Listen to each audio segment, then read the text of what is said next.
please stand clear of the doors. Por favor, manténganse alejado de las puertas. To those guests who've just joined us, welcome. Our next stop is the Magic Kingdom.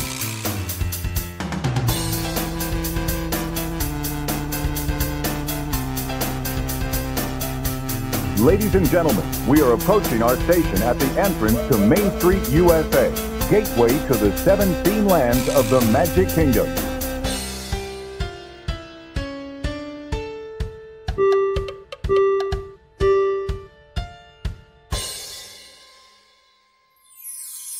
Welcome aboard the Monday Morning Monorail podcast. This is Justin Monorail, and I've got both of my monorail co-pilots here with me today. We'll start by welcoming in the one person who actually gets paid to be on the radio and be recorded, and that is our friend Landon the Dawes Doan. Landon, welcome to the monorail. Hi, everybody, coming to you from the Isolation Station of Love. It's me, it's the DOZ, and it's a Monday morning. You know what that means. Jay did mention I do get paid to get behind a microphone and rock it, and if you're listening to this podcast today, it drops, and you're listening to it early on, tune into the Phil Show at newstalk987.com because I will be hosting the 9 o'clock hour this Monday on May the 20th, so check that out. We need to probably promote this on the socials. We need to get those listeners, get the numbers up, and let everybody know that people want to hear Landon on the mic. I think we should. Landon, you well, seem let's hesitant. not raise expectations because as of recording right now, I still have no idea what I'm going to do during the 9 o'clock hour. So there's that. Okay. So well, if you know, you'll have a few hours heads up if you're listening to this on Monday morning, but that is why I brought it up. For some reason, I was thinking you were doing it on Tuesday. But anyways, if you are one of the listeners, like maybe Lee over in the UK, and you've already heard this at, 3 a.m., 4 a.m. Eastern Standard Time here in the U.S., you could probably tune in to newstalk987.com and listen live anywhere in the world. So do it. Yeah. Also available in the iHeartRadio app as well. There you go. All right. Let's welcome in our other co-pilot before we jump into things. She's the one that brings the diversity to the table, so we're not just a couple middle-aged white guys on recording a podcast, which is pretty much every other podcast you ever listen to. It's Steffers!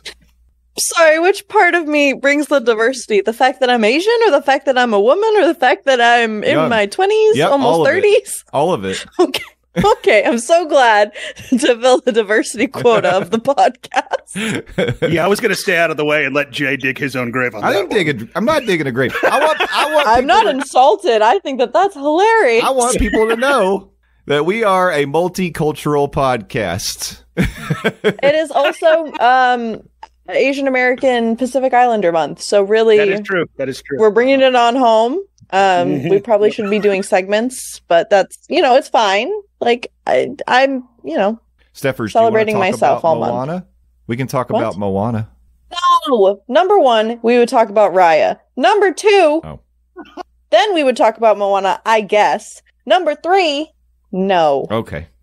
Well, I tried. I veto. And then Steffers vetoed. Oh, well. It's fine. Well, welcome to the show, Steffers. Landon, how are you all doing on this beautiful Monday morning? I hate to burst the bubble of illusion, but it is indeed Sunday while we're recording this, and I went to a concert last night, so I'm tired. Who'd you see? NF. NF?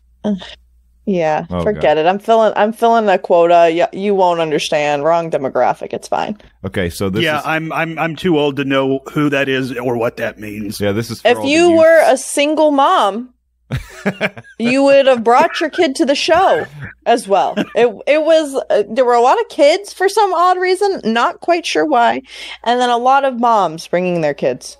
Okay. Well, I can in fact confirm I am not a single mom, so I did not bring my child, let alone any child. Are you sure that they're, I mean, listen, Landon might be rocking a single mom haircut, but he is not, in fact, a single mom. That is accurate, yes.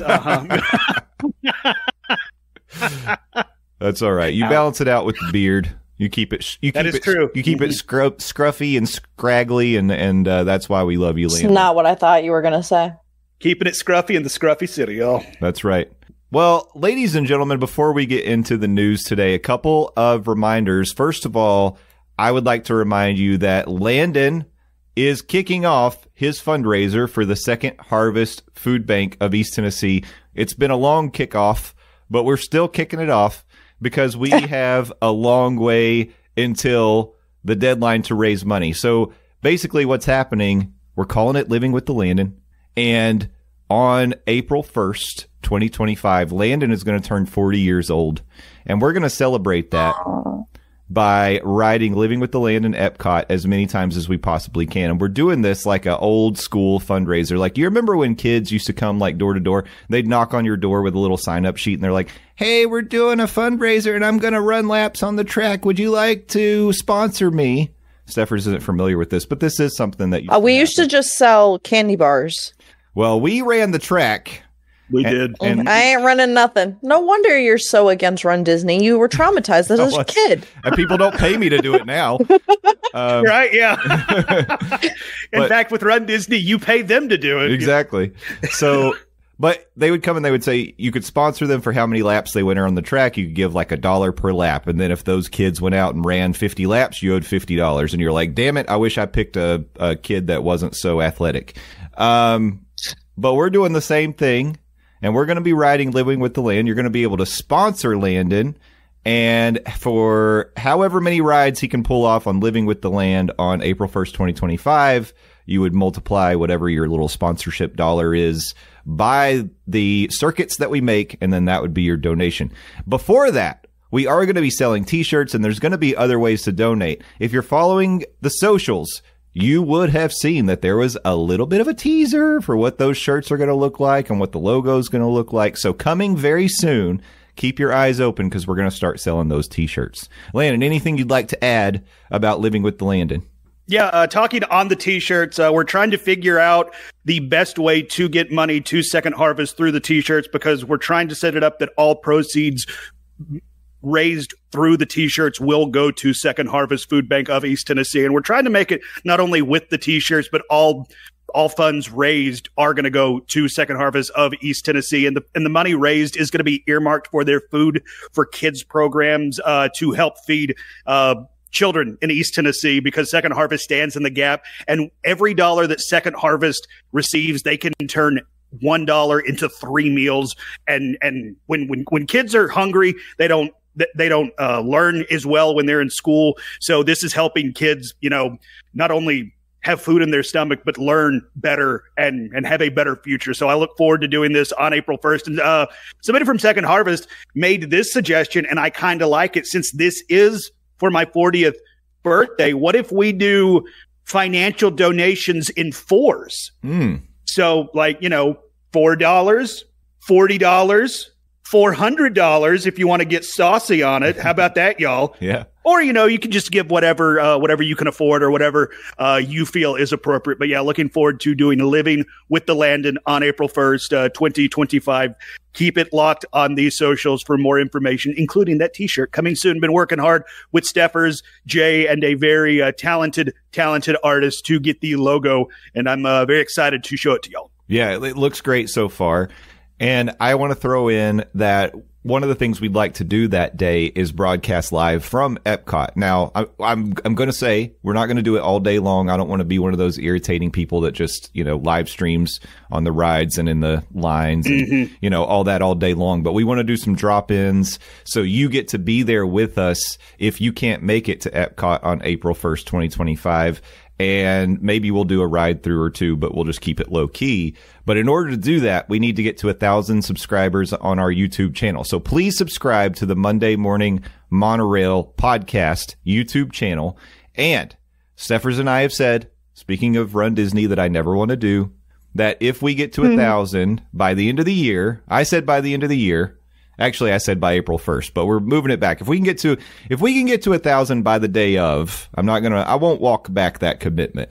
Steffers and I will do a Run Disney race in 2025. So keep subscribing, telling friends, like spread the word if you can. We'd really, really appreciate that. And just a little teaser, I've been working on some editing of some videos that I will be dropping on the Monday Morning Monorail podcast YouTube channel. The first one's going to be the street corn review from Animal Kingdom. And then I'm going to also drop Smellephants on Parade, because guess what? Last Sunday, I got to go to the Magic Kingdom and experience it for myself. I smelled it. I smelled the smells as much as possible, and I was awarded with a sticker as the top nose whiff assistant. I am official, ladies and gentlemen. I got the reward. So I'll talk about that more in a minute. But first, I do want to remind you all as well, tomorrow night, Tuesday night, 8 p.m. Eastern on the YouTube of Passholder Lounge, not Monday Morning Monorail, the Passholder Lounge YouTube. We're going to go live, and not only are we going to be doing our normal shenanigans that we do on the Passholder Lounge, but we're also going to give away a gift card for those people who entered the Monorail Menu Challenge for Flower and Garden. This is the last weekend. It just passed us. Flower and Garden is officially over. So we are going to do a random selection for one winner of a $50 Disney gift card tomorrow night on the Passholder Lounge, 8 p.m. Eastern. Make sure you join us. We always have a really, really good time. So back to Smellephants on Parade. I felt like I was committed to doing this because we've talked about it now, 10 weeks in a row. And I want to point out, we talk about Smellephants on Parade more than any other Disney podcast. I say that with confidence without actually knowing that for a fact, but I feel very, very confident in saying that. We have definitely covered it more than anybody else would or should. And there's going to be even more coverage of Smellephants on Parade coming to the YouTube channel. I will tell you this. If you go watch the YouTube, this will probably come out later this week, maybe next weekend. So you've got a little time because I'm doing the street corn one first. But there are going to be spoilers because I do sort of like film as I'm walking around finding all of the elephants, or Smellephants, I guess I should say. And here's the other spoiler. I don't know if it's just me, but I don't necessarily know that all the smells are, at least the day that I was there, were actually working. Some of them I felt like you could smell from a really big distance. The other ones, I put my face up to where I think the smell was coming from. Not the elephants, but there's like a little smell generator down there at the bottom. And I couldn't really. Luckily, I'm glad that the elephant statues have they're painted up with whatever smell they're supposed to be associated with. And I'm thankful for that because there are a couple that I was like, I don't have any idea what this is supposed to be. So anyways, coming to the YouTube. That was last weekend, and I'm very, very proud. This will probably be the last time.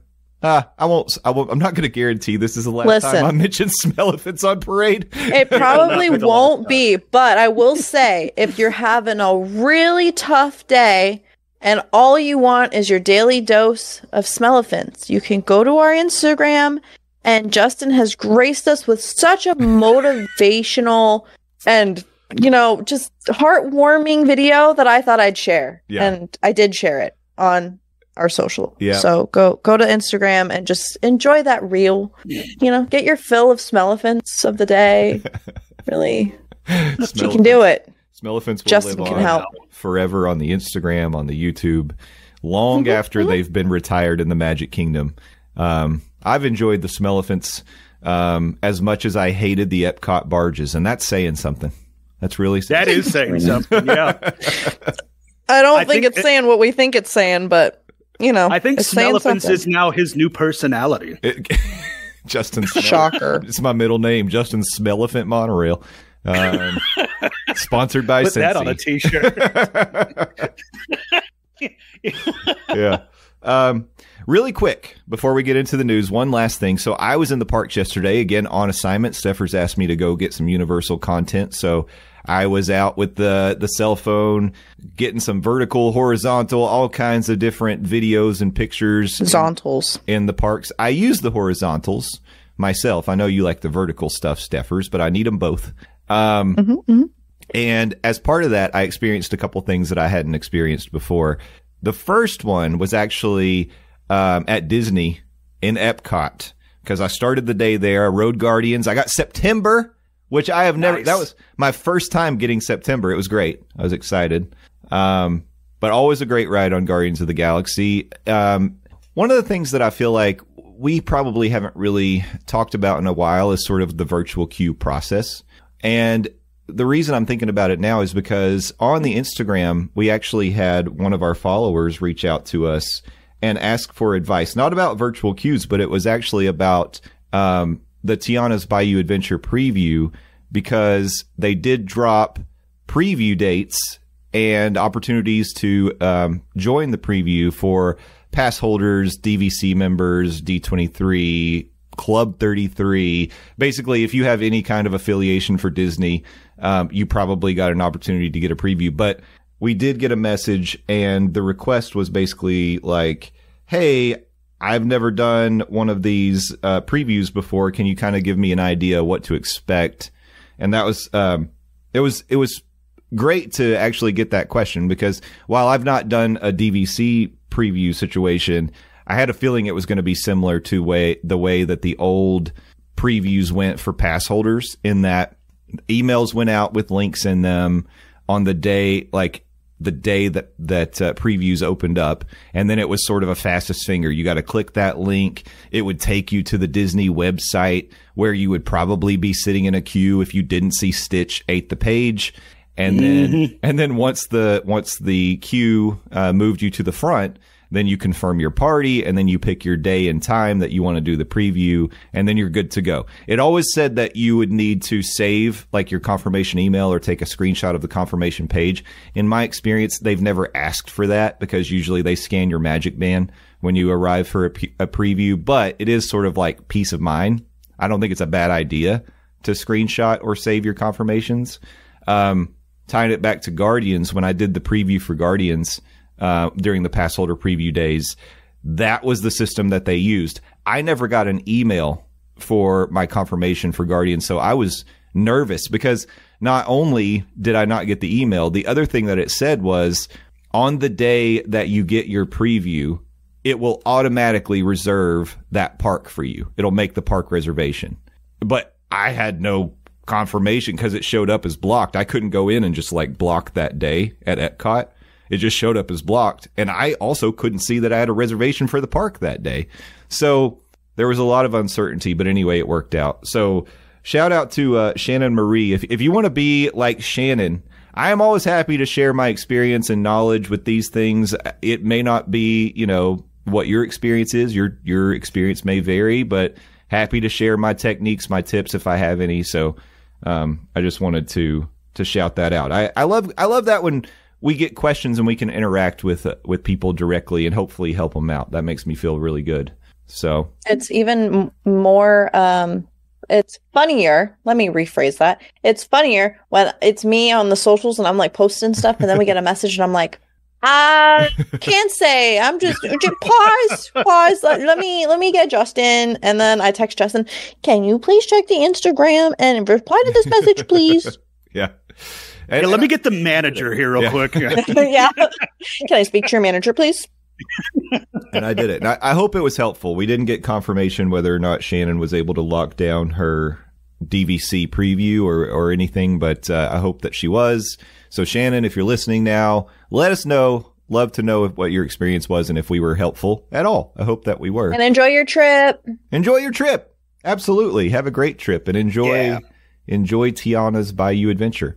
No, the thing that was a sidebar that I just got excited that we actually helped somebody. But the thing I wanted to talk about was Steffers, Landon.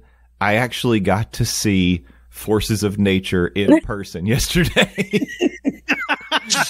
He is so proud of this. I just want to let you know we got picture confirmation. Yep. There's pictures. There's videos. I'm upset still. I know. I did not ask the purple Force of Nature which element she was. Too nervous. I was just too nervous, You were starstruck, weren't you? I was starstruck. I was shy. I couldn't do it. But so we're pretty sure it's not hard, right? I still think it could be. I don't. Ooh, what if the final element is the friends that we made along the way? Could be. It could be friendship. Maybe the final element is power crystals or something. I don't know. Who knows? But it's the tequila from Mexico. Yeah, it's NPH's margarita, guys. Yeah. Well, Available at Cava de Tequila. so yeah, you go to La Cava and they should have a Forces of Nature margarita at La Cava. That would be awesome. They totally should. And it should be purple. Uh-huh. Yeah. Yeah. Trademark that. Yeah, that would be a good idea. We know Disney listens. So True. it's just a matter of time until it shows up. Listen, every time we say something on this podcast, the next day from when the episode drops, we get confirmation or some news. So really, they're listening. We're either extremely tapped into the pulse of the theme parks, or they're tapped in listening to us with bugs and wires on us and stuff, which I think is probably definitely the latter, Yeah. not the former. I think so. So just count it down on Tuesday. Iger is going to drop an announcement and be like, coming soon to Cava. Yeah. It's Check gonna out this exclusive menu. Oh my God. If it's not, I mean, if we don't get some kind of credit for that, I'm definitely going to be ticked off, but I'm sure. Gonna we won't. riot. Yeah, I'm sure we won't. Oh, Anyway, we're most definitely not. Forces of Nature. So this show, again, so they've extended it. I think it's extended to June 2nd. We had talked about this previously, that they were extending it out. So it's a little bit, or no. June 2nd may have been when it was previously ending, and now it's extended longer. I don't know. I'll try to look that up while we talk about it. But the show, there's, let's see, 6 shows during the day, 10:15, 11:15, 12:15, 1:10, 2:10, and 3:10. You can plan your day around going to see Cirque du Soleil in Epcot, essentially. It's, and I will say this, it's really entertaining. It's nice. There's this, there's like a nice soundscape behind them as they perform their acrobatics on this spinning sphere. And if you angle yourself right, you can kind of see Spaceship Earth behind them while they're doing it. And it's really, really cool. I definitely recommend, if you've got a chance, go check it out. 'Cause I mean, it's something it's a unique thing. I'll just say that it's a unique show. It lasts maybe 10 minutes at most. And please ask what the forces are. Yeah. Please, someone confirm. Also, it's been extended through September. September. There we go. Why? My song on Guardians was September, and then I couldn't remember it was extended through I mean, it was originally scheduled through June, and now it is extended through September. So you weren't incorrect. You just, backwards. Thank you, Steffers. Thank you. You're welcome. I am the resident fact checker of this podcast. It's great to have live fact checking because I don't need people telling me anything later on. Even though they will. Factually correct. Yes. Also factually correct.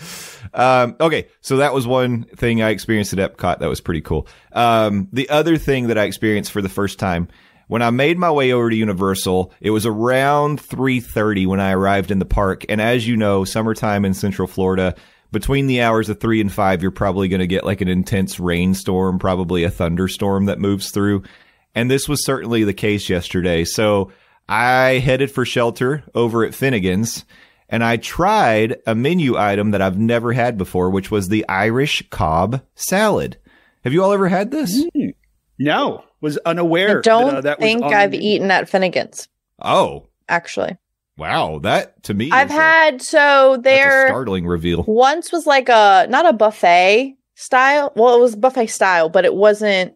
It was like trays. I think it was during a meetup where they had it open and you could like Okay. try different things. So I've had stuff. I just haven't like sat down to eat there. I've always wanted to, but it just never. So Food's good aligned. there. I food like is the good. atmosphere of Finnegan's. Atmosphere's great. I think it's very cool because you get the studio vibe. If you're sitting in not the room with the bar, but the attached room, it gives you that. I actually thought about this yesterday. It gives you the feel of the classic Monsters Cafe because they almost make it look like you're sitting in front of like studio facades. And that's very cool to me. That's classic Universal Studios kind of stuff.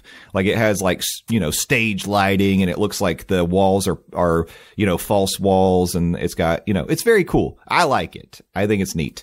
But it does feel like you turn around, you look towards the bar and you feel like you're in a classic Irish pub. And so this is a great place for drinks. They do have a bar. You can walk up to the bar and get your takeaway drinks and things like that. But if you choose to sit down, you can do that. I was able to walk in. I know it was just me, but there was a lot of availability. Of course, it was an odd time. I guess 3:30 people aren't really sitting down for lunch or dinner. But I sat right down and I had a black and tan which was delicious. And then I had my Irish Cobb salad. The thing that makes it an Irish Cobb salad is that you get 2 Scotch eggs with it, and then you also get corned beef and bacon on top of the Cobb salad. And It actually sounds delicious. it was so good. It was, I honestly, maybe controversial. I'd put it just about on par with that Hollywood Brown Derby Cobb salad. Like, it was very satisfying, very good. I know people, they're getting their torches and their pitchforks. They're coming for me now. I thought this was a Disney podcast. I can hear it in their reviews. But they're going to, but no. It's a very good impression of them, by the way. I know. But no, I'm telling you, like, if you want something, I can't say that this is a light choice because it does have a lot of like protein, greasy Again, type corned protein. beef, bacon, the Scotched egg. So yeah, I could see that sitting heavy on the old tummy after Yeah. you eat it. It was big enough to share. I'll tell you that. It's big. So if you wanted to go in and split that with somebody, you probably could. I've also had the shepherd's pie at Finnegan's, which I think is very, very good. That's another thing I would recommend. But I definitely, let's rate this on a Cobb salad scale from 1 to Hollywood Brown Derby. I'm going to say, yeah, I mean, I couldn't really say anything bad about it. I'd put it Hollywood Brown Derby. You could say something bad, but you want to outrage the public. I do. So if you're at Universal, Justin Hot Takes Monorail over here. yeah, if you're at Universal and you need your Cobb salad fix, then I say definitely go in there. Enjoy a couple drinks. Sometimes they've got a guy playing live music over on the bar side, and I have heard him play Rocky Top before, so I would definitely recommend that. There we go. It's good stuff. Yeah, I love it. Man, I'm honestly blown away that you're putting the Cobb salad at Finnegan's on the level of the Hollywood Brown Derby, because I mean, like, that's what the Brown Derby is known for. I mean, like that's it's renowned. Yeah, I know. Cobb salad. Is this clickbait? I don't know. But I'm telling you, you should try it and tell me yourself. I can already hear Cocktail Bob right now. I could hear him saying, "What? This is crazy," because he likes to say stuff like that about our podcast. Like when we say things like the MCO monorail is the best ride outside of the theme parks. We weren't wrong, but you can disagree if you want to. Scoreboard. I mean, it won its bracket for a reason, guys. That's right. Yeah. Wow, I'm very taken aback because I too am a fan of that Cobb salad at Brown Derby. So I'm gonna have to try it next time I'm at Universal, because I mean, I'm a fan of Finnegan's. Last time I was there, I got the fish and chips, which I mean, it's like, you know, it's kind of hard to botch fish and chips, but I mean, like they make some good fish and chips there at Finnegan's. They do. Yeah, and you know, the only reason I have had the fish and chips, and I like fish and chips, and I like their fish and chips. The only reason I haven't the last couple of times gotten it when I've gone there, number one, I'm trying to make somewhat healthier choices, I guess. But I get that. But number two, I also feel like the bandwidth of fish and chips is sort of very slim. Like the worst fish and chips and the best fish and chips are sort of within a tight range, if you know what I mean. I get that. Yeah, because it's fried food, you know. Yeah. I just want to say one thing. Okay. Before you get to Cocktail say Bob one comes thing. in with his, this is blasphemy. Comes in with this flamethrower. Yeah. Based off of the description you provided, Yeah. these are two very different, like the foundation is the same, Yeah. but the base is different. So it's like comparing Disney to Universal. They're different. They have similarities, but they're also very different. So just try the Cobb salad. Also, what are the chances that these, you know, I know a lot of our monorail fam goes to both Universal and Disney, but what are the chances someone's going to go to Universal and go to Finnegan's and try this salad? Come What on. are the chances? I think it's a good chance. You don't think people take my recommendation, Steffers? I think No, they do. But I'm just saying, I don't think they're going to yell at you that that's blasphemy, that Oh, the okay. Cobb salad is better. You know what I mean? It- they it would would be be- open to it, Yeah. and they would try it. I think it would be people who maybe just haven't had it. They're like, "There's no way," and then I love it when people love to review things or give their opinion when they haven't experienced it. That's my favorite thing. It's called the internet. Yeah. Anyway, I'm on the verge of tangenting. I'm not going to do it. What is this? I'm proud of you. Rein it in. All right. With that, I think that we've done all the business and reviews. We've gone long enough before getting into the thing that people come to the show for. I think it's time to jump into the news.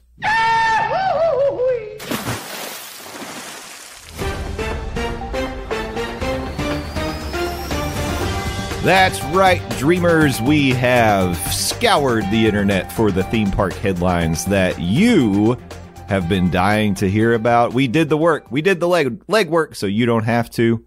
And we're going to start over at Disney. I mentioned it previously. This week, Disney announced the preview days for Tiana's Bayou Adventure.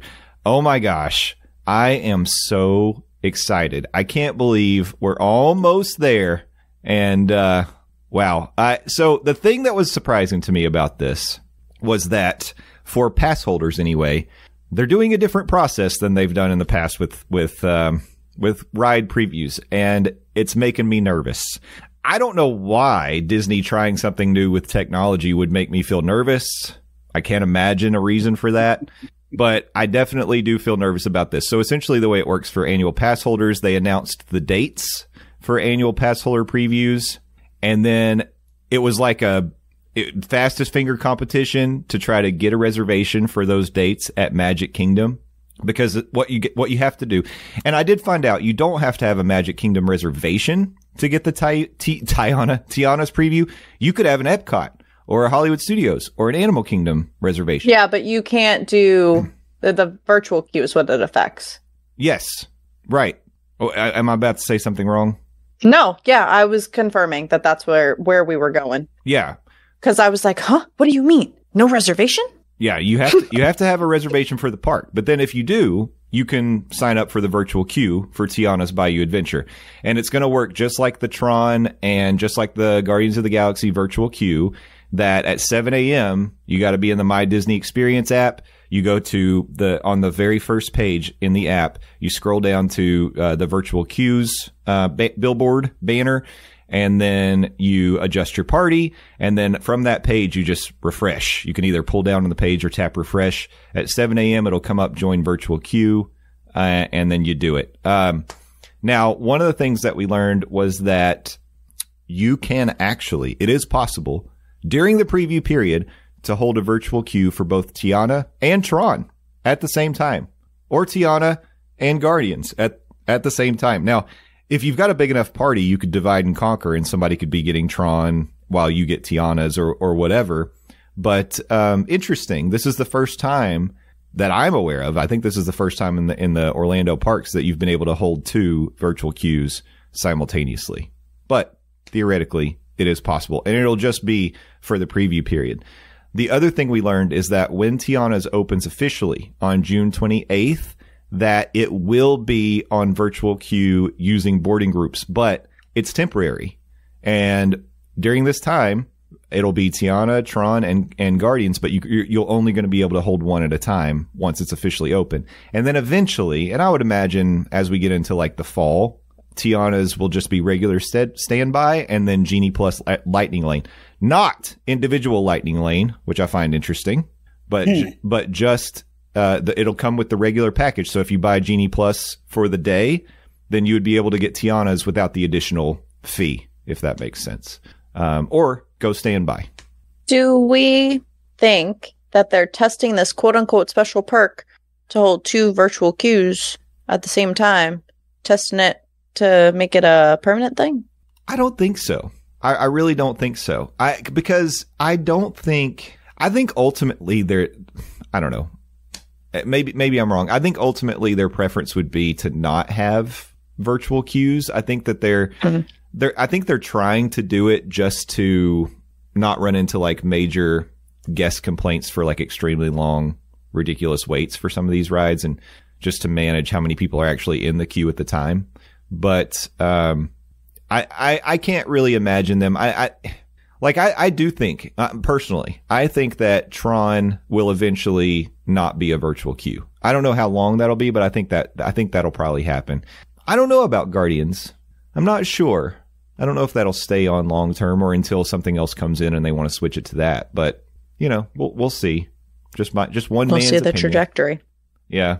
I think it is going to take something else coming to Epcot to get Guardians to move off of Virtual Queue, just because Guardians has stayed on Virtual Queue for so long, and it is still the main event, for the lack of a better term, in Epcot. And I think Tron is going to be staying on Virtual Queue longer than Tiana, because you have to remember, I mean, Splash Mountain, when it was still Splash Mountain, it operated on just regular standby. So one would imagine after the newness of Tiana's wears off, they're just going to be like, okay, we're going back to regular standby queues.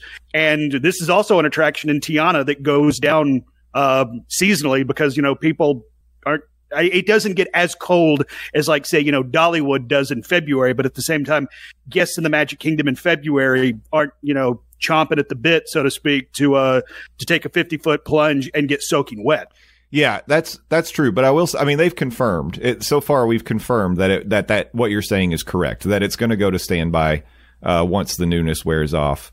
And they do run it. I mean, they tend to do their maintenance in the winter months, but they do run the ride. One of the things they can do is sort of turn down, like, how drenched you're going to get, like with the water turn cannons. Down for what? With the water cannons and stuff. And I think that they do that a little bit in the wintertime, but I would be fine with that year round, because it's like that's kind of what kept me off Splash, even though I knew it was going away, is I don't want to walk around a theme park and being drenched head to toe with soggy socks all day. Right. That is not a good feeling. No, it's not good. So it's exciting. I'm excited that I did get my preview schedule, or at least my reservation for Magic Kingdom scheduled for June the 17th, which is a Monday. And now I just have the anxiety of whether or not I'm going to be able to get that virtual queue at 7 a.m.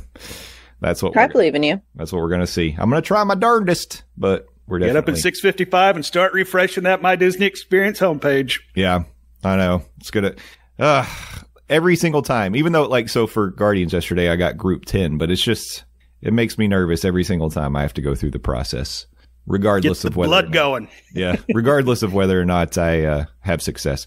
Steffers, did you see? You asked last week what the Beyond Tiana's Bayou Adventure photo op was going to look like, and now we see it. That is why I swear that Disney's listening. But yeah, I did share it on our socials after it dropped. But I think it's really cute. Yeah, super cute. And I think maybe someone correct me, but I'm pretty sure they angled the camera slightly different so you get a better view, but maybe not. Maybe it's about the same, but for some reason it just looks like you won't block somebody as easily. Yeah, maybe that's possible. Or they just, staged it very well. So yeah, looks great though. I love it. Great. Yeah, mm-hmm. I love this in the we're referring to a Disney Parks blog post about Tiana's opening, and one of the things that they note is be prepared to get wet. At some point when you drop on in to Tiana's party, there's a strong chance riders may get wet. Why not just say you're going to get wet? Yeah, it is a log flume ride, and you are going to get wet. Because it's just the illusion. It's like Popeyes. They troll you and say you may get wet. Yeah, that's ridiculous. I love what they say in this blog post. While some guests will appreciate the refreshing cool down, others may want to bring their rain gear. Didn't bring any? No worries. There are plenty of places to find ponchos in the Magic Kingdom. Yeah. Never miss a retail opportunity. Yeah. Yeah. So, of course, there's going to be brand new attraction merchandise. But the other thing we should mention is that Tiana's famous beignets are going to be available beginning opening day. Golden Oak Outpost and the Friar's Nook will be serving up Don't tempt me with a good time. Light, sweet, and fluffy beignets drizzled with honey and powdered sugar. However, these will only be available for a limited time, so let the good times roll. Now, I will say, they were selling some beignets in the Magic Kingdom like a month ago. I think they were doing that. And I heard from people that they were not the greatest. So I didn't get a chance to try them. I've had the beignets over at Port Orleans, and I think they're pretty good. I mean, it's all about the powdered sugar. You just want that piled on powdered sugar. You want to do the ceremonial blowing of the powdered sugar, not snorting. Don't snort it. Don't do it. I have so many we comments cannot emphasize enough. Do not snort the powdered sugar. Yeah, please don't. But Do it at your own risk. I think it's odd. This is a limited time only edition. Now, do we think it's limited time only because of where it's going to be sold in Golden Oak Outpost and the Friar's Nook, or is this just going to be a limited time offering period? Because, like, I'll be honest, when I think Princess and the Frog, one of the first things that comes to my mind is the beignets. Mm-hmm. Okay, hear me out. The arcade shooting game range thing that they're gutting, or they closed, or whatever. Take all that out and make a beignet window.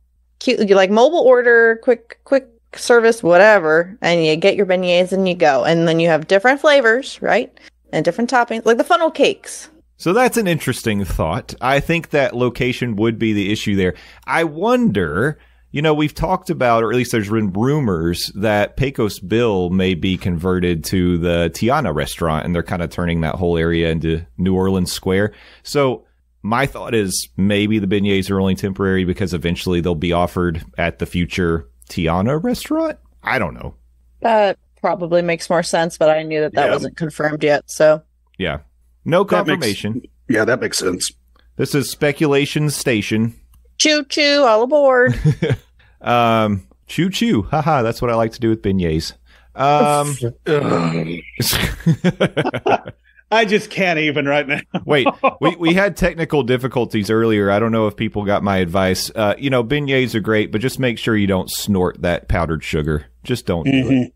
Do it at your own risk is what we said. Yeah, our legal department once again wants to reiterate that. Yeah, don't snort the powdered sugar. Okay, so let's move on from Tiana because I feel like we're breaking the internet. People are too excited. There's too much excitement with Tiana, and the internet can't handle it. So why don't we move on to something else that we've talked about? A little teaser. We've talked about it a few times. It started with just some interesting news that there was a drone company that was setting up an office in Orlando, and now I think we're starting to understand why. Not only because we're getting drones in Disney Springs, but also there's going to be drones involved with the Universal Nighttime Lagoon show.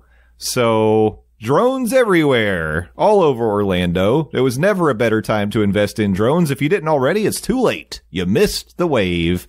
But we do have confirmation that Disney Springs is getting a drone show. It's going to be a 9-minute show, and there's 2 show times, 9 p.m. and 10:45, with viewing areas located on Disney Springs west side along the waterfront between Cirque and the Aerophile, which is the big balloon that you see go up in the middle of Disney Springs.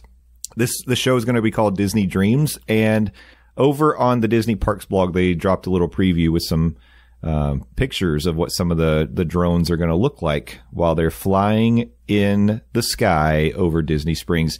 Pretty exciting stuff. Interesting that the show times to me, I think, are a little bit interesting, 9 and 10:45, but I guess you do want it to be totally dark before you do a drone show. And it tends to stay light for a long time here in the middle of summer in Florida. So I guess 9 o'clock is maybe the earliest they feel like they can do it. But it is going to be happening, I guess, at similar times to like fireworks at Epcot and at Magic Kingdom. So that's kind of interesting to me. But cool stuff. I'm excited for a new drone show. 2 things. 1, Disney Dreams That Soar is the full name. Okay, thank you. Presented 2, by AT&T. Is it presented by AT&T? Yeah. It is presented by AT&T. Okay. That's the full name, yeah. Presented by AT&T. Second is I wonder how the drones will survive the wind. Yeah, I'm sure this is definitely going to be a weather permitting kind of show. Mm-hmm. Yes. But if So don't hold your breath. Yeah. Or actually hold your breath, because if you do hold your breath, it might reduce the wind. And everyone at Disney Springs, hold your breath. And they'll say that nightly from May 24th through September 2nd. So right now, this is just a temporary thing. I wonder if that's because maybe at the holidays, they'll like refigure the show. And so, they might just present something, take a little break and then present a new show during the holiday times. I don't know. That would make the most sense. Yeah. But do we make sense here? Who really knows? 800 drones are going to be involved in this show.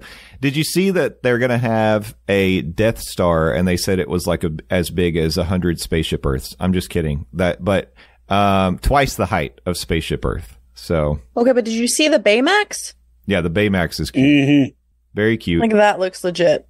All the images and videos they put out on social media to tease this new show looks very cool. And I love the fact that there is something like that. There is that draw to Disney Springs. And yeah, it is a little bit later at night, but I think to your point, Jay, they want to make sure it is as dark as possible. So these drones will have the most effect for this kiss goodnight that term that they like to use, to send the crowd home happy, so to speak. And plus, I mean, it's like, this is another draw.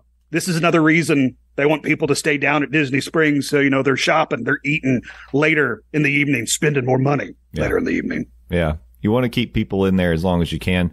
I noticed there is a little fine print at the bottom of the Disney Parks blog article, and it says, Disney Dreams That Soar, presented by AT&T, is an outdoor show and subject to cancellation or rescheduling due to factors like inclement weather.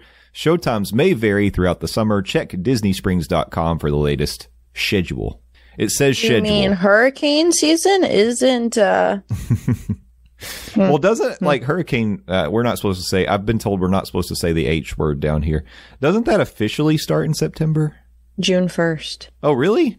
It already started. No, no, that is not how the calendar works, buddy. Oh my God, I'm already in June. I don't know where you all are at. June 1st to November 30th is typically the run of the H season. I gotcha. Okay. We're almost there again. Thank you, Tiana. So yes, subject to weather, check your local listings for prices and availability. It's free. It's included if you're at Disney Springs, which is pretty cool. You get to see a nighttime show. You didn't have to go in a park. It is interesting that they're introducing this new nighttime show with this new pieces of technology at Disney Springs, of all places. Yeah. Well, it's kind of like fireworks are, I guess fireworks, you want to reserve that for the parks because, that's what the people are paying for. That's the bang for your buck, if you will. But like drones are just a nice little thing. I don't think the show's very long. Isn't it like 10 minutes or something? Yeah. It says in this Disney Park Blogs post that it's about 10 minutes. And I guess speaking to, it's like, Magic Kingdom, Epcot, Hollywood Studios, they already have their own nighttime shows, their own kiss goodnight, so to speak. Animal Kingdom closes too early. And also you don't want fireworks in a working zoo because, that would freak the animals out a little bit. And it's not going to be dark enough to really let these drones pop. So I guess process of elimination, where else are you going to put them? Or maybe you would put them in addition to a fireworks show in Magic Kingdom like we've talked about on previous episodes of this podcast. It'd be cool if they eventually maybe plussed Happily Ever After with some drones. I think that'd be cool. Landon, you pointed out this next article to us last week. We didn't get to it because we were short on time, but let's talk about it today. VIP pass holder days. Yeah, I mean, I've always said it's like, I think it's cool when Disney is going to give pass holders more. Well, you use the term bang for your buck, talking about fireworks. I love it when Disney gives APs more bang for your buck because having an AP ain't cheap. If you have one, you're very much aware of that. But VI pass holder days, Disney is going to give pass holders an increase in food and beverage discounts pretty much everywhere on property starting May 28th through June 26th. Save 20% on food and non-alcoholic beverages. I could rattle through the list, but this is pretty much everywhere on location. In the Magic Kingdom, we're talking Be Our Guest, Cinderella's Royal Table, the Crystal Palace, Diamond Horseshoe, Skipper Canteen, Liberty Tree Tavern, Tony's Town Square Restaurant. And then at Epcot, I mean, heavy hitters such as Le Cellier, you're going to be saving 20%. Head over to Hollywood Studios. We've already been talking about the Brown Derby with their Cobb salad. You could save 20% there. And then it resorts around resorts around property. I mean, again, heavy hitters, Topolino's is there, Steakhouse 71, Cali Grill, Chef's Mickey, if you and your party want to go get some character dining options. 20% on food and non-alcoholic beverages. I think that is a pretty significant chunk of change. And if you can save money anywhere on a Disney trip, I am all for that. So I think like good on Disney for giving APs an opportunity to save 20% on food. It's some pretty top-notch places to eat around property. Yeah. That's awesome. 20% ain't nothing. And at like the big places, like you mentioned, Le Cellier and some of the others, that's that makes me feel appreciated. So thank you, Disney. I appreciate that. Yeah. And I mean, like I said, it's like these are some significant places. I mean, like Cali Grill, you can save 20% at Cali Grill. Now, say what you will, they are still on the prefix menu, and yours truly isn't a big fan of the prefix menu and the options that they give you on the prefix menu. But at the same time, 20% off what you're spending. I mean, that's a significant chunk of change. And if you have a party of 4, that's going to add up. Definitely. Well, hopefully I'll get to take advantage of that at a place or two. I will definitely make the attempt. Thank you for pointing that out, Landon. That's great news. We love getting some extra discounts. Save those dollary dues because you're going to want to buy a bunch of beignets for a limited time. Yeah, there you go, for a limited time. But I mean, like seriously, May 28th through the 26th, through June 26th, rather, if you are an AP, seriously, ask your cast member who's helping you out at a restaurant, because there's a very real chance that you're eating at a place where you can get 20% off food and non-alcoholic beverages. Because, I mean, this is pretty much everywhere on property. Yeah. Fantastic. All right, Steffers, it's time to make the jump. It's time to drive up I-4 and let's go visit Universal Studios. It's time for Across the Universal with Steffers. What updates do we have this week? Oh, it's our favorite time of year. Well, not really. Spooky season, I guess, starts in August, according to Disney. So we're going to say it's our favorite time of year. I'm going to start off with the big home hitter first, because I feel like that's just important. But we got a house announcement for Halloween Horror Nights. Yeah, we did. Yeah, we did. And if you recall, and by you, I mean the listener, because I highly doubt that you recall, the Halloween Horror Nights 28, there was a little house called Slaughter Cinema, and we are getting the sequel to that house this year for Halloween Horror Nights. So we are getting Slaughterhouse Cinema 2. I actually found an old tweet from Halloween Horror Nights with the teaser for the first Slaughter Cinema, and I might share that on our socials so that people can kind of get a basis feel for it. Yeah, but it looks great. You posted a link to Halloween Horror Nights wiki that had a listing of the houses for the 28th season, and it's got a nice detailed description of Slaughter Cinema. I am struggling, guys. I can't blame this on technology. This is just me being me. But this was before my Halloween Horror Nights time, of course, so I missed this house. Reading through the description of Slaughter Cinema 1, I feel like I would have loved this house. Like, this is like... It's top probably 3 or 5 of my all-time favorite Halloween Horror Nights houses. I mean, it sounds so great. So, of course, it's tying it back to Cary, Ohio, and it's related to going to the Cary Drive-In Theater. And then, I guess, the facade of Slaughter Cinema 1 was sort of like you were at a snack bar of the drive-in, and then you physically walked into one of the posters of the films. And then you get to see scenes from all these different films that they would be playing at Slaughter Cinema. My favorite little detail that I found out in talking with another Halloween Horror Nights fan was that one of the films that they had, one of the fake movies that they showcased as Slaughter Cinema 1 was Pumpkin Guts. And did you know, in my favorite house of all time, Wicked Growth, they actually threw it back to Slaughter Cinema and featured elements of the story that they set up in Slaughter Cinema in the Wicked Growth house. Did you know that? I didn't know that, but I am not surprised because Universal do be doing that. Yeah, I didn't know that, and it just makes me love it even more. Very, very cool. Hey, I gotta say, I mean, I know this is the first, and it's an original, but it's my highly anticipated house for Halloween Horror Nights this year. Isn't it interesting that they chose their first official house announcement to be an original house?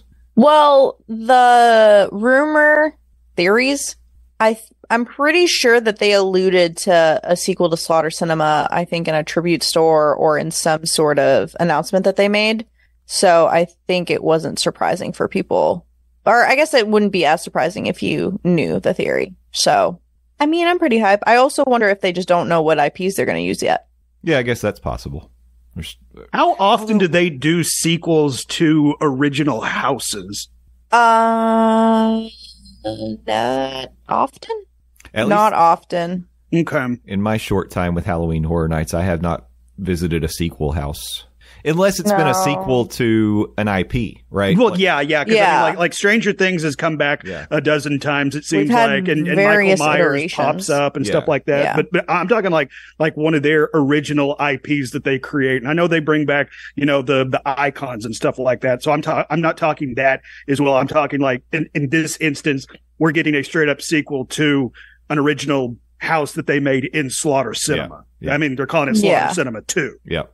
Correct. Yeah, not often. Okay, all right. I was curious about that because I mean, if we're as y'all doing know, this is not my jam, but I do like to No. look at it from the 1,000-foot view. Yeah.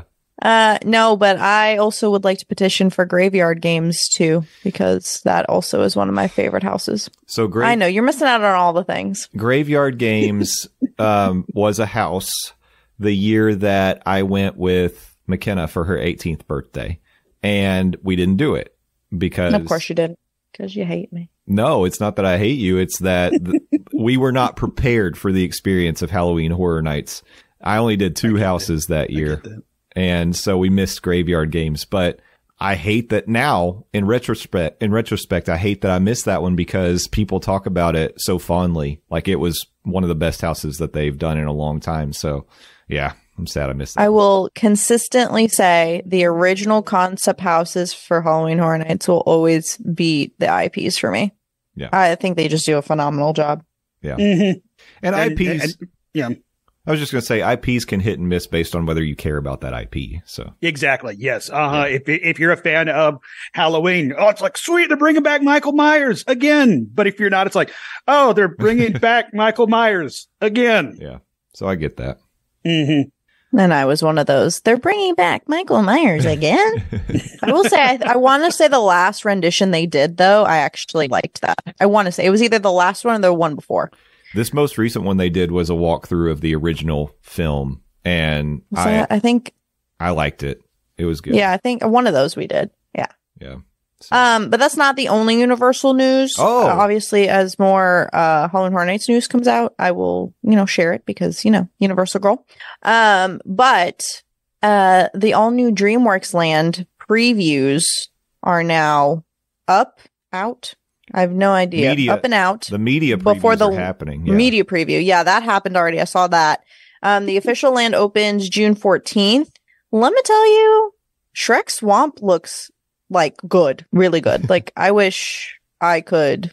Well, I guess I could, right? I don't have to be a kid, do I? You could. No, you can go. Of course you can go. Um, Yeah, everybody can gonna- go get a Schretzel. Exactly. I want that Shrexel. so bad. That thing I looks just wanna- demented. It's a cursed snack.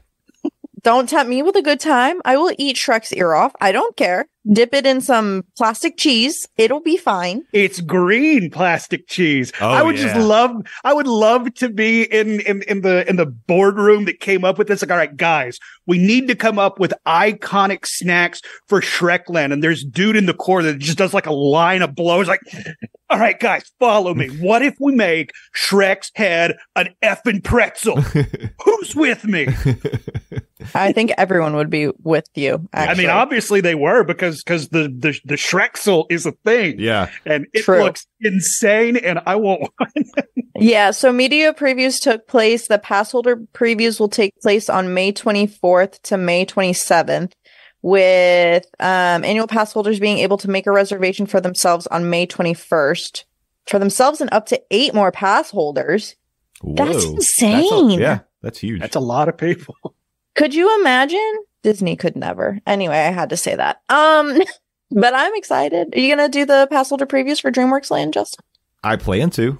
Yeah. Oh, okay, cool. I just wanted to make sure. You Yeah. know, you have to represent. Yeah, I the know. monorail. I'll get out there. I'll do my due diligence, Steffers. I know you want the content. I'm so proud of you. But yeah, I definitely plan to. I wanted to say, just throwing back to something I said earlier in the show about people criticizing things that they have not experienced themselves. I've already seen a lot of people coming out and trying to run their mouths about DreamWorks Land, and it seems like a lot of these people who are doing that are not members of the media who would have gotten invited to previews. So I'm not sure exactly where that's coming from. Also, this is a land for kids, and I want people to keep that in mind as they go into it, and people won't because they're like, I thought everything that gets added to theme parks is supposed to be for me.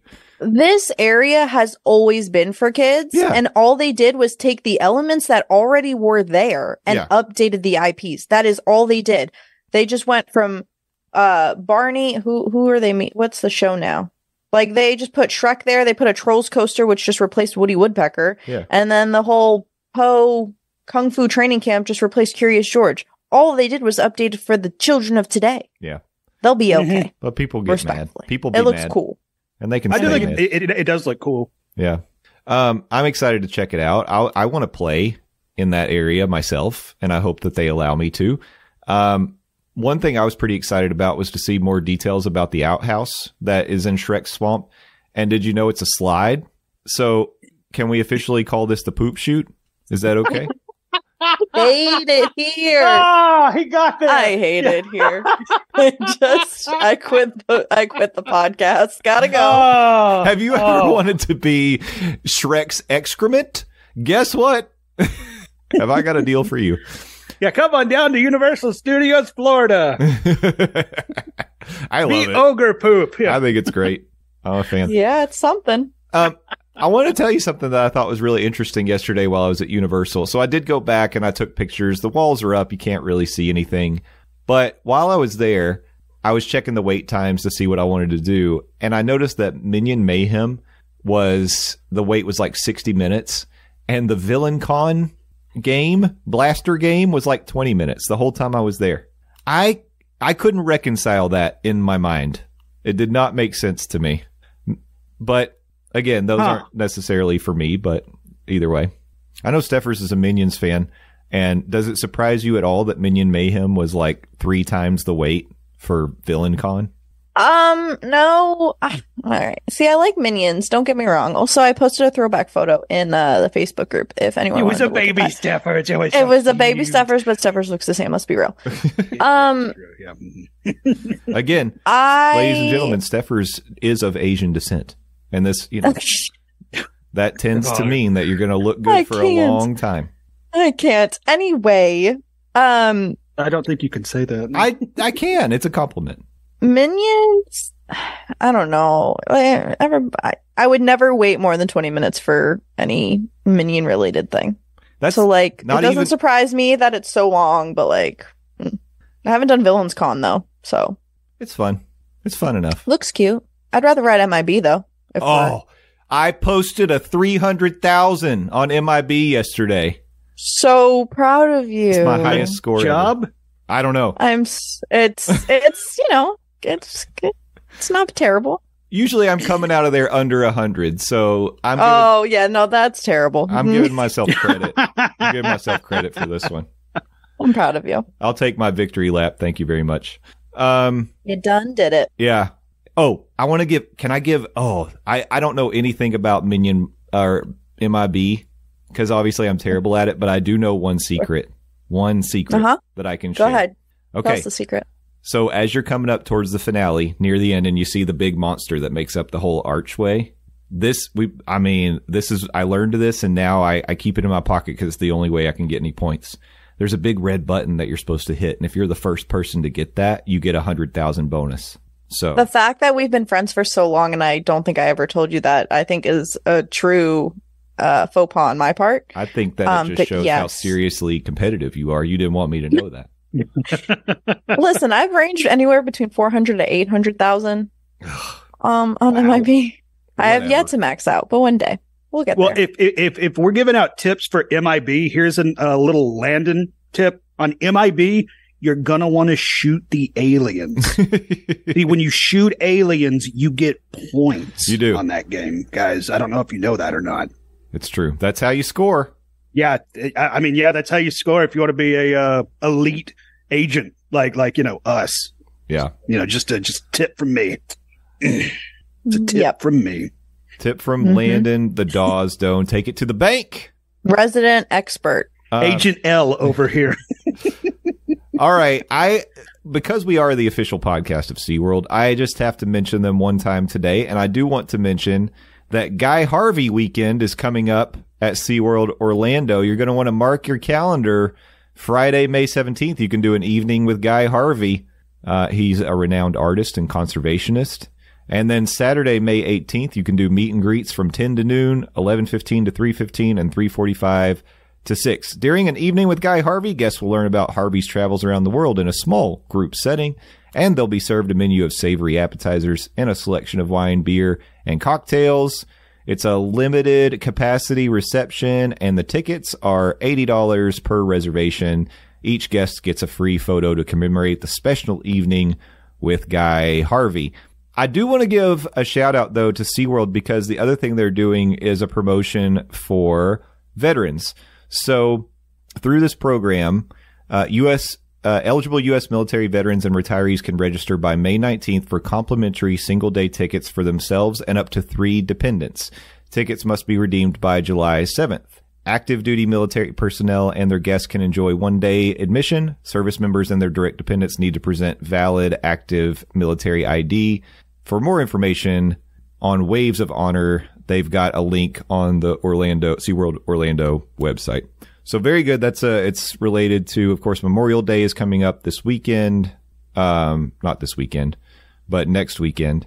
No, it is this weekend. It's Monday. Next Monday. Yeah. Yeah, it's next Monday. Yeah. See, I don't know. I thought I was in June, guys, so you can't take my word for anything. But anyway, good on SeaWorld. How is May almost over? How did that happen? I don't know. When did that happen? Dang. Well, you see, Landon, the month starts on the 1st, and then you blink, and the month ends on the 30th or 31st. Unless it's February. That's right. Unless it's February. That's why I said, Yep. that is what it is. It's another tip from Agent L. Some months have 28 days. I mean, only some. Unless it's a leap year, then some months have 29. That's true. That's a tip from Agent S. All right. Well, that is the news for the day. And now it is time for the long-awaited return of a fan favorite segment.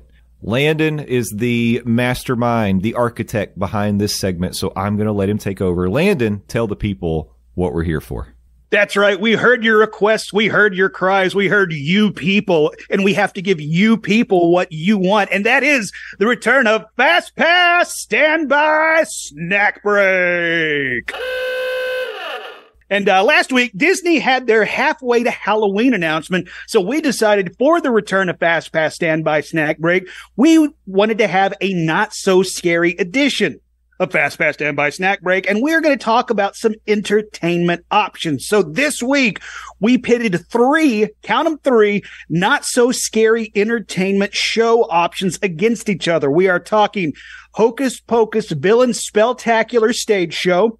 We are talking Mickey's Not So Spooky Spelltacular Firework and Castle Projection Show. And then finally, Mickey's Boo to You Halloween Parade.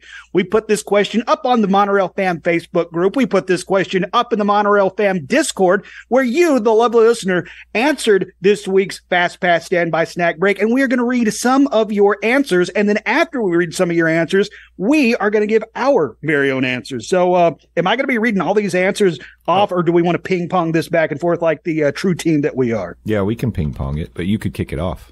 All right. Well, I am going to kick it off with my favorite member of the Monorail Fam. That is going to be a Theme Park Rob, who swears at me out of the gate. So hot start for Fast Pass Standby Snack Breaks response. He says, "Damn it, FFS, Landon." I don't know what FFS Future stands Farmer for. Segment, Landon. Yes, I think that's exactly what it stands for. Thank you, Jay. I appreciate that.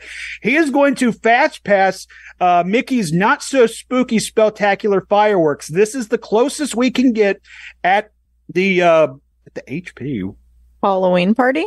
Oh, okay. At the Halloween party to the villain show, which he says is amazing too. He's going to stand by Boo to You Parade, and he says 2 words: Maleficent Dragon. That Maleficent Dragon is pretty dope.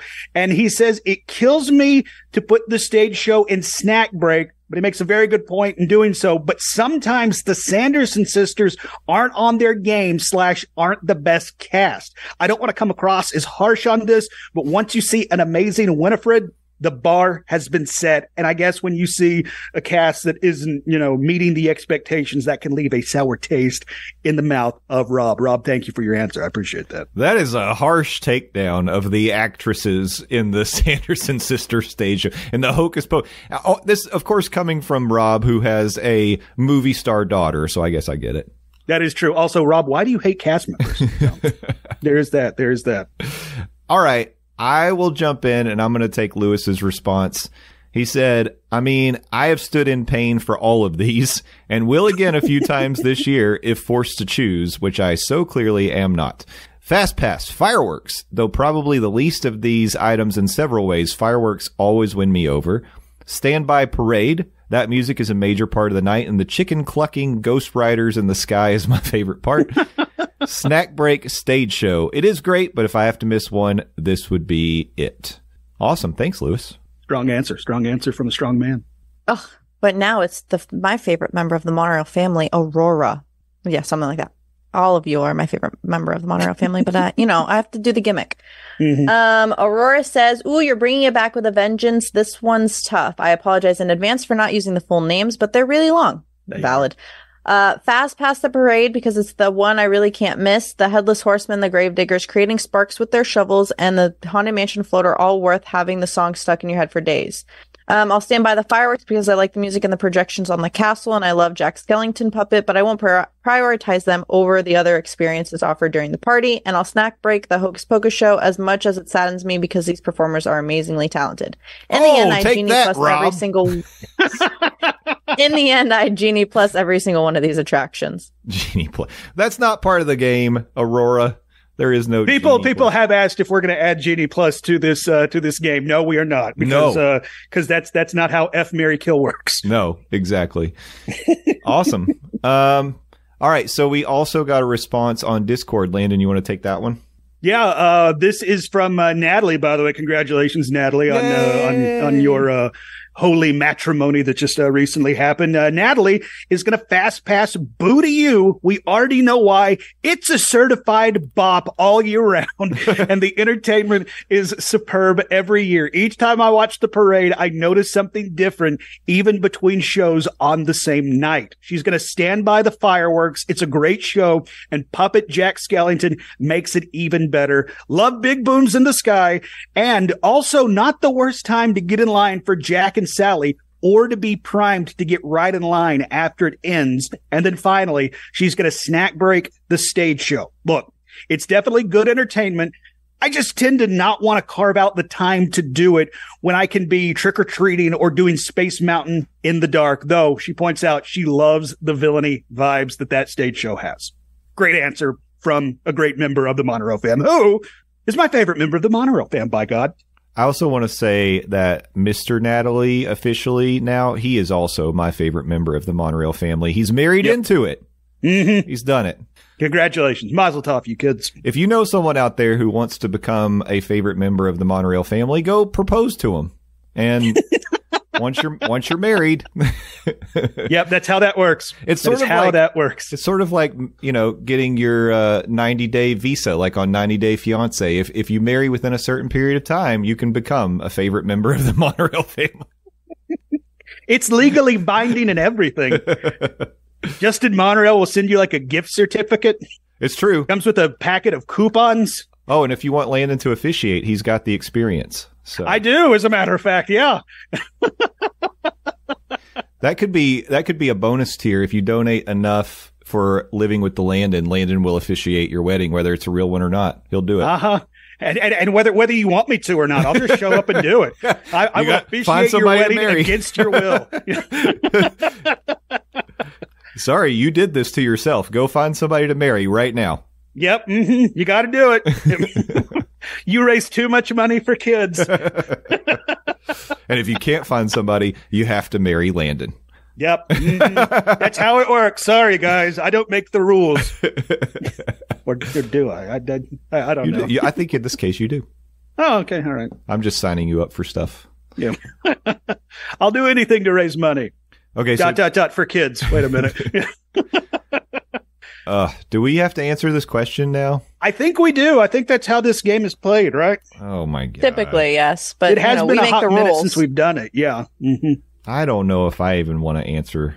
I mean, I can go first if Okay. yours is controversial. It's like, not you don't not want that. to. I feel like it's sort of like I'm at a restaurant and there's 3 things that I would love to order, and I'm just going to decide when the waiter walks over. Oh, okay. So I'll go first. Go ahead. I will fast pass the Boo to You parade. I will stand by the fireworks, and I will snack break the Hocus Pocus show. Sorry, I thought I got that out of order, and my brain did not brain. But yeah, You did it. I would just. Are you going to show your work? Oh, okay. So the Boo to You parade is probably the only thing that I've actually like paid attention to and seen. But that song is banging. So like, No, Ern's it's a fast certified pass. Easy. bop. Yeah. Okay, Dad. Anyway, fireworks and capsule projections. I always think they're I always can enjoy a little firework projection action. So why not? And then I don't care about stage shows. So Wow. or Hocus Pocus. So Man, take that, controversial opinions. the Hocus Pocus show has been the most divisive thing that we've talked about on this show in a long time. Man, between that and Michael Myers, they are just catching a beating this episode. Yeah. All right, I'll take it, and then Landon can be the grand finale. I am going to fast pass the fireworks because the newest iteration with the Jack Skellington puppet is just so good. It's so much fun. It might be, I'd have to think about this, but I'll say it right now. It might be my favorite fireworks show. Like if you put the holiday ones and all the regular nighttime spectaculars on the table, that one might be my favorite fireworks show currently. I really, really like it a lot. I will stand by the parade, just like I stand by your man.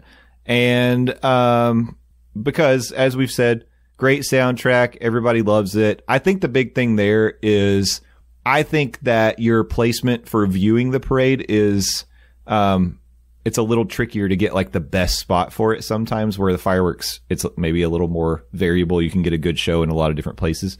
But I mean, it has a long path.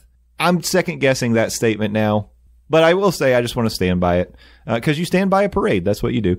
And then I'll snack break the Hocus Pocus stage show. I do really like the Hocus Pocus stage show. I'll admit that it wasn't until this past Halloween.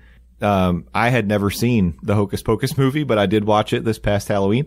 I liked it. It's very cute. I can see why people really enjoy it and are nostalgic for it. So now I may enjoy that show even more, but it would have been lowest on my priority list until then. Yes, ma'am. Both of them or just the first one? I just watched the first one. I don't know if I care to see the sequel. You don't need to. It's okay. I just, clarifying it for the room. Yeah, just the first one. All right. Mm-hmm. But that's me. Landon, bring us home. Okay, I guess I'm bringing it home. I am going to fast pass the Boo to You parade. I have said it before. I feel like anytime we talk about the not so scary Halloween party, I feel like I say that the Boo to You parade is worth the price of admission alone. So if I didn't make this my first pick, if I didn't make this my fast pass, I would feel kind of like a hypocrite. I can listen to that soundtrack year round. To quote Natalie, it's a certified bop all year round. Aurora pointed it out. The way it kicks off with the Headless Horseman is awesome. The Gravediggers making the sparks on the street with their shovel is so cool. And plus just seeing the characters in their Halloween get-ups, costumes, some might call them, I think is really cool. And you get to see some characters you wouldn't otherwise normally see. I think that's really cool. So I'm going to fast pass the Boo to You parade. I'm going to stand by the fireworks and stage projection. Fireworks are always awesome, but it's the stage show, or it's the stage projection, or it's the castle projection and that Jack Skellington puppet that I think really just adds to it. Honestly, it's like, I like the castle projection maybe more than I do the fireworks. That might be a little bit of a Disney hot take, but it's like what they do on the castle is just so dang cool with the music. And of course the fireworks that accompany it. It's just a very well put together production. So I'm going to stand by that. And then I'm going to snack break the Hocus Pocus stage show.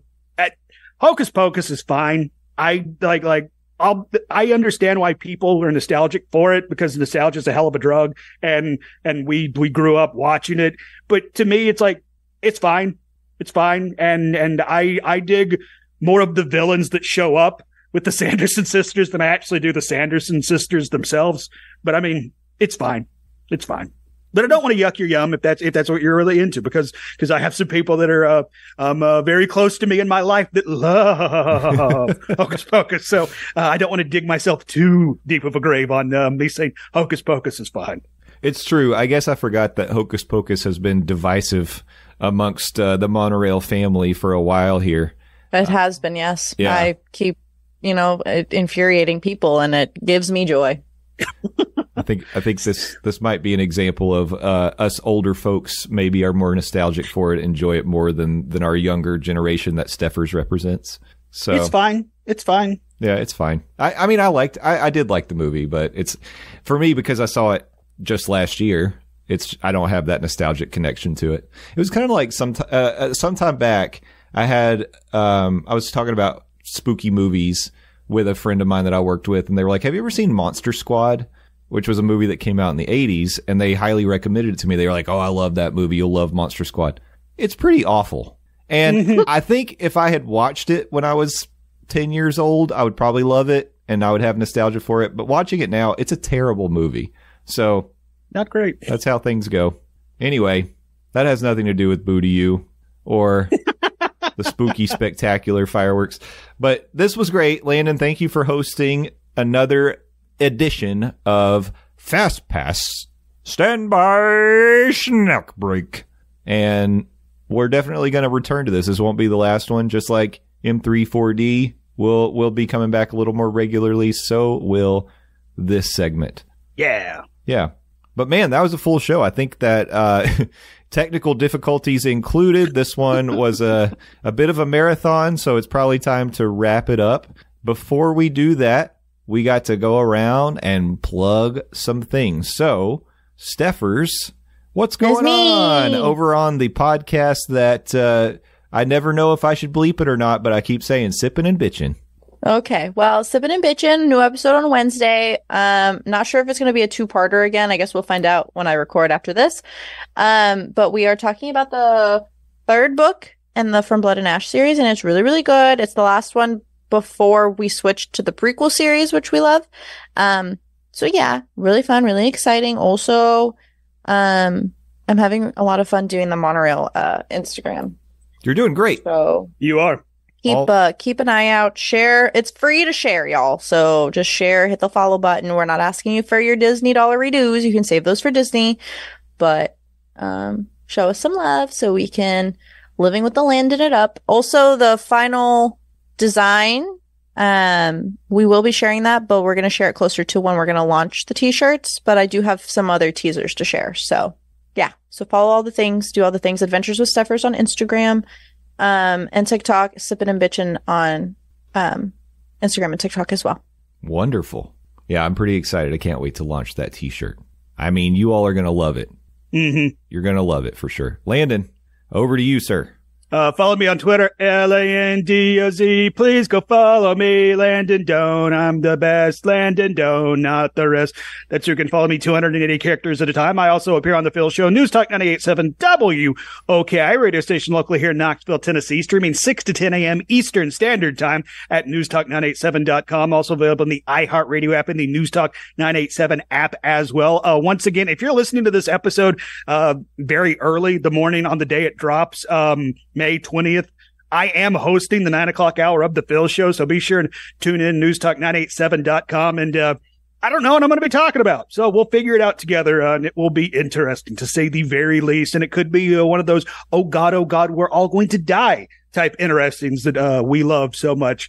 Shout out to my brown coats. Thank y'all for coming along on another edition of the Monorail. Y'all are the best fans in the podcasting game. Super excited to share and show you the finished logo for Living with the Landon coming April 1st, 2025. But we are going to, share it with y'all sooner, to the time when we have t-shirts ready to go so we can raise some money for Second Harvest Food Bank of East Tennessee. But love y'all. Mean it. Talk to you next week. Very good. I'm excited to shoe as well. And if you want to if you're as excited to shoo as we are, you could go down the poop chute in Shrek's swamp in DreamWorks land. No, thank you all so much again for putting up with us. You really are the best. We love the Monorail fam. Make sure you're following us on Instagram and Twitter at Morning Monorail. Subscribe to Monday Morning Monorail podcast on YouTube. And I'm at Justin_Monorail if you want to follow me on my personal stuff. Don't forget, tomorrow night, 8 p.m., May the 21st, we will have another edition of the Passholder Lounge podcast, and we're going to be giving out a Disney gift card. So tune in to see who wins. I believe that Natalie and Cocktail Bob both tried to stuff the ballot box, so we're going to see how many entries both of them got. And then, it's like Chicago democracy. Vote early, vote often. Yeah, exactly. But yeah, we'll do that. And then we'll have some other shenanigans as well. Who knows what else we'll talk about, but be there. If not, I'll drop that audio on the Morning Monorail feed a little bit later. Thank you all so much. We can't wait to talk to you again next week or between now and then on the Facebook, the Discord, Twitter, wherever it may be. And until then, thank a cast member. Thank a team member. Be excellent to each other. And party on, dudes. We'll see you next time. Bye-bye. Okay, bye-bye.